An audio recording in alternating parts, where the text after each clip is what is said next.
ಗೌರಿಬಿದನೂರಿನಲ್ಲಿ ಮಾಹಿತಿ ಹಕ್ಕು ಕಾರ್ಯಕರ್ತರ ವೇದಿಕೆಯ ನೂತನ ಪದಾಧಿಕಾರಿಗಳ ಆಯ್ಕೆ ನಡೆಯಿತು. ನಗರದ ತಾಲೂಕು ಘಟಕ ಕಚೇರಿಯಲ್ಲಿ ಕಾರ್ಯಕ್ರಮ ಹಮ್ಮಿಕೊಂಡಿದ್ದರು. ಸಂಸ್ಥಾಪಕರಾದ ಹನುಮಂತರಾಯಪ್ಪ, ಶಿವಣ್ಣ ಹಾಗೂ ಸಂತೋಷ್ ರವರ ನೇತೃತ್ವದಲ್ಲಿ ಪದಾಧಿಕಾರಿಗಳ ಆಯ್ಕೆ ಮಾಡಲಾಯಿತು.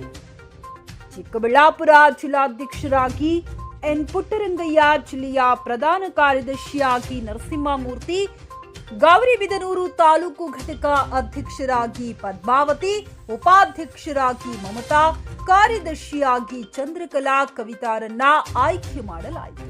ಈ ವೇಳೆ ನೂತನ ಜಿಲ್ಲಾಧ್ಯಕ್ಷರಾದ ಪುಟ್ಟರಂಗಯ್ಯ ಮಾತನಾಡಿ, ಸರ್ಕಾರಿ ಇಲಾಖೆ ಹಾಗೂ ಗ್ರಾಮ ಪಂಚಾಯಿತಿಗಳಲ್ಲಿ ಹಾಗೂ ಭ್ರಷ್ಟಾಚಾರದ ಬಗ್ಗೆ ಮಾಹಿತಿ ಪಡೆದುಕೊಂಡು ನಿರ್ಮೂಲನೆ ಮಾಡಬೇಕು.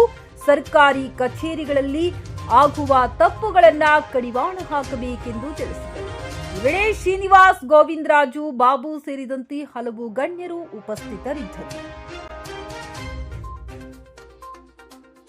ಡಿಪಾರ್ಟ್ಮೆಂಟ್ ಅಲ್ಲಿ ಕಂದಾಯ ಇಲಾಖೆನಾಗೆ ಜಾಸ್ತಿ ತೊಂದರೆ ಆಗ್ತಾ ಇರೋದು. ಯಾಕೆಂದ್ರೆ ಈ ಜಮೀನುಗಳು ಖಾತೆ ಮಾಡೋ ವಿಚಾರದಲ್ಲಿ ಹಾಗೂ ಸರ್ವೆ ಮಾಡೋ ವಿಚಾರದಲ್ಲಿ ಮತ್ತು ಪಾವತಿ ವರ್ಷ ಖಾತೆಗಳು ಅದರಲ್ಲಿ ವಂಶವೃಕ್ಷದಲ್ಲಿ ಬಿಟ್ಟು ಅಕ್ರಮ ಖಾತೆಗಳು ಮಾಡ್ತಾ ಇರ್ತಾರೆ. ಅವರು ಸರಿಯಾಗಿ ನಮ್ಮ ಗ್ರಾಮ ಲೆಕ್ಕಾಧಿಕಾರಿಗಳು, ನಮ್ಮ ರಾಜಸ್ವ ನಿರೀಕ್ಷಕರಾಗ್ಲಿ ಸರಿಯಾಗಿ ಗ್ರಾಮಗಳಲ್ಲಿ ಖಾತೆಗೆ ಬಂದಿರತಕ್ಕಂಥ ಅರ್ಜಿಗಳನ್ನು ತನಿಖೆ ಮಾಡೋದಿಲ್ಲ. ಅವರು ಮನಸೋ ಇಚ್ಛೆ ಹಂಗೆ ಖಾತೆಗಳು ಮಾಡಿಬಿಡ್ತಾರೆ. ಮತ್ತೆ ಅದನ್ನ ಖಾತೆಗಳು ಮಾಡಿ ಅವ್ರ